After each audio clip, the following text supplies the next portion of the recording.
January 2026, Washington is frozen over and suddenly the Justice Department drops what everybody's been calling the Epstein Files. People hear that and think one big folder, but it's really a stack of different archives that finally got pulled together. Before we go deeper, just a quick note for listeners. This episode will mention sexual abuse and trafficking. We are not going into graphic detail, but if that's difficult or triggering, please take care of yourself and step away if you need to. All right. When we say Epstein Files, we're talking about three main buckets. One, FBI and DOJ case files going back to the early 2000s. Interview transcripts, surveillance reports, search warrants, internal memos. 2. Material seized from Epstein himself. His addresses, flight records, emails, photos, financial records. 3. Documents from civil lawsuits and the Epstein estate. Depositions, settlements, victim impact statements. So basically, Sentinel, it's like when you run a big Intel fusion cell. Different agencies, different sources, finally stitched together instead of hiding in some dusty filing cabinet. Abi? Exactly. And the reason it's finally stitched together is the Epstein Files Transparency Act. Congress passed that in 2025 after years of stonewalling. It forces the executive branch, justice, FBI, state, to review and release Epstein-related records with narrowly defined redactions for ongoing cases, genuine national security, and clear victim privacy. And that fight on the Hill was no joke. You had red team, blue team both dragging feet, because this thing cut across party lines. Some folks wanted a clean burn down of the network. Others wanted to slow roll to protect their own 06s and above in the political world, if you know what I mean. And survivors' lawyers were pushing from the other side. For years, victims saw sealed agreements, sealed depositions, powerful names hidden behind John Doe. The Transparency Act happened because they refused to let this quietly fade after Epstein died in custody and Ghislaine Maxwell was convicted. Let's anchor the basics the files actually confirm. Epstein was a convicted sex offender.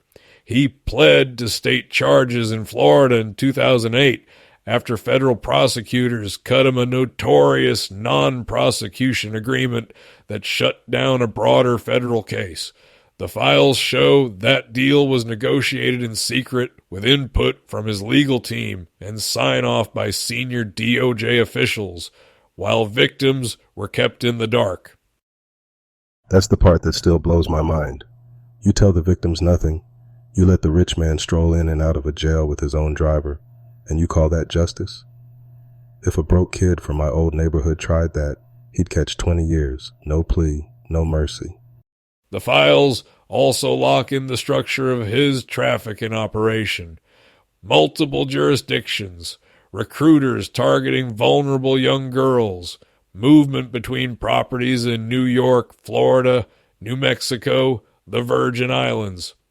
Maxwell's role as his close associate and co-conspirator is detailed in witness statements, travel records, and her own federal conviction for sex trafficking and related offenses. And there are others in that inner circle space, staff, pilots, assistants, some named as co-conspirators, some granted immunity in earlier deals, some never charged. The files don't magically give us a clean list of every abuser. What they show, again and again, is how many people saw enough to know something was very wrong and still kept the machine running. Yeah, pattern of life is clear. Repeated flights, same locations, same young girls, powerful guests cycling through. Even if not every name equals a crime, the operational picture is ugly. And the long trail of impunity in U.S. courts, that's command failure at every level of the justice system. When you zoom out on these files, what you really see is Epstein's ecosystem. Contact books packed with politicians, royals, billionaires, academics. Flight logs showing who flew on his planes, when, and roughly where. Emails and calendar entries sketching out dinners, conferences, private meetings. And photos everywhere. Smiling at galas, charity events, scientific conferences. If you just looked at the pictures, you'd think, this guy is like a professional +1 for the global elite. This is where we need a sharp line between mere association and evidence of facilitation or abuse. Being in a contact book, being at the same fundraiser, or even one flight on his plane does not automatically mean criminal conduct. The files list a lot of names in that category, public figures from both U.S. parties and from Europe, the Middle East, Latin America, who have denied any wrongdoing and have never been charged. But then there are cases where proximity raised enough red flags that institutions had to respond. The most obvious is Prince Andrew Mountbatten Windsor. The files reinforce what journalists had already uncovered: multiple visits, overnight stays, travel with Epstein even after his 2008 conviction. He's denied the specific abuse allegations and settled one civil case without admitting liability, but the fallout cost him his public roles and military titles. You also see references in the records to European political figures like Peter Mandelson and former Council of Europe's Secretary General Thorbjørn Jagland. In their cases, what the files show is contact, meetings, social encounters, occasionally travel in similar circles. They've denied any involvement in or knowledge of abuse, and they haven't been charged with Epstein-related crimes. The key point, contact on its own is not proof of criminal conduct. Right. But if you're looking at this like an intel analyst, repeated contact after the guy's already a registered sex offender? That's at least a big fat Y in the logbook. You don't court-martial on vibes, but you also don't ignore the pattern. From a human rights angle, this is a textbook case of how structural power protects predators. Epstein leveraged philanthropy, science patron status, and access to presidents and royals to look untouchable. Young girls, often from poor backgrounds, saw this wall of power and money and felt like no one would believe them. And too often, they were right. Police, prosecutors, even diplomats brushed them off. And the diplomatic side is key, Olga. You've got people with state security details, diplomatic passports, sovereign immunity. If a teenage girl on some island says, "This powerful guest harmed me," who does she even report to? The local cop? The embassy that's hosting the man? The files hint at that protection. You see U.S. officials worrying about sensitive diplomatic implications if they push too hard. You see notes about high-level contacts expressing concern. None of that proves a specific cover-up by a specific person, but structurally, it's obvious. When predators are plugged into elite networks, every lever of delay and doubt tilts in their favor. And the survivors are left isolated. The global glamour, presidents, royals, Nobel-adjacent academics, becomes part of the weapon. If you speak out, you're not just accusing a man, you're accusing a whole world that can hire armies of lawyers and PR people. That is why these files matter. They expose not only individuals, but the culture that told victims, "You are small, he is big, be quiet." When DOJ finally started posting the Epstein files under the Transparency Act, the rollout was a mess. First wave, pages blacked out wherever a powerful alleged perpetrator might be identified, while a lot of victim information was left readable or easy to piece together. It looked like protect the elite, expose the vulnerable. Total comms failure. You open a PDF and see black bars over VIP names, but a survivor's age, hometown, and story basically intact. That's how you get people saying, "This is not a disclosure, it's a shield for the brass." And they weren't wrong to be angry. Survivors felt betrayed again. Many had already testified, already faced cross-examination. Then the state turns around and uses privacy to hide the people they named, while forgetting to protect them. Human rights groups hammered DOJ, saying this was exactly how institutions reproduce impunity. To be fair on the technical side, some of it was bureaucratic chaos, different redaction standards, rushed deadlines, lawyers terrified of misidentifying someone. But the effect was political. It fed the narrative that the government will bend over backwards to avoid embarrassing the powerful and treat victims as collateral damage. And then you had the White House trying to ride both horses. Early on, Trump goes out there promising full transparency, teasing a so-called client list, hinting that it'll blow up his enemies.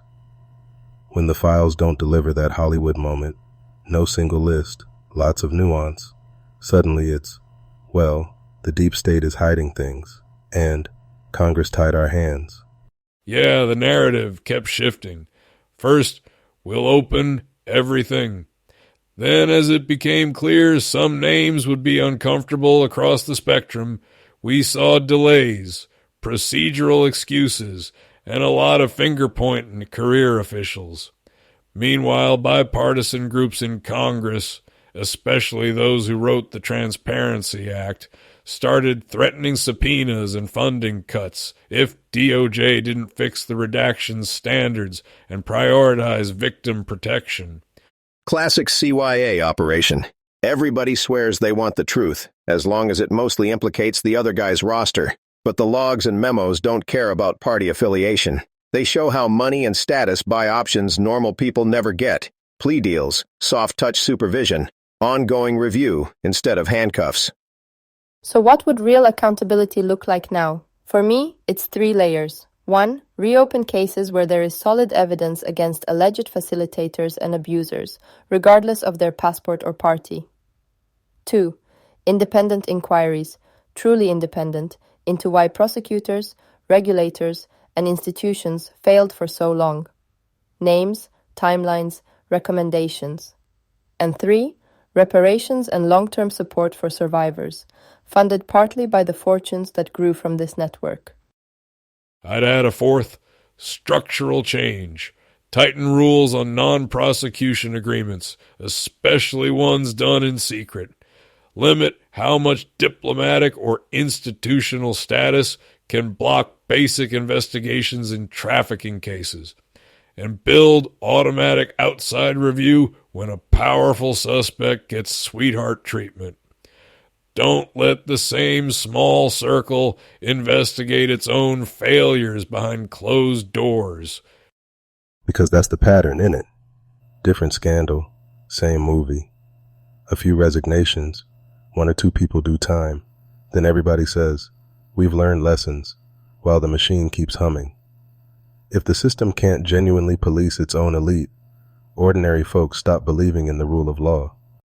And when people stop believing, they start looking for vigilante answers or wild conspiracy briefings on the internet. That's dangerous terrain. We need hard evidence, real prosecutions, not fantasy war stories. Otherwise, we're just swapping one kind of abuse of power for another.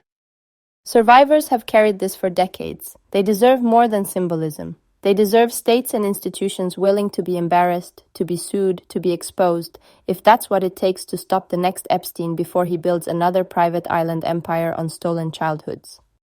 We're going to keep tracking what actually comes out of these files. New cases, reforms, and yes, the gaps that stay conveniently unexplored. Chakuka, Olga, Duke, thanks for digging into this with me today. Always, my brother. Heavy topic, but necessary. We'll keep breaking it down so folks aren't left with just rumors and rage. Copy that. Stay frosty out there, people. Ask hard questions, but keep it grounded in facts. Take care of yourselves, believe survivors, and we'll talk to you next time.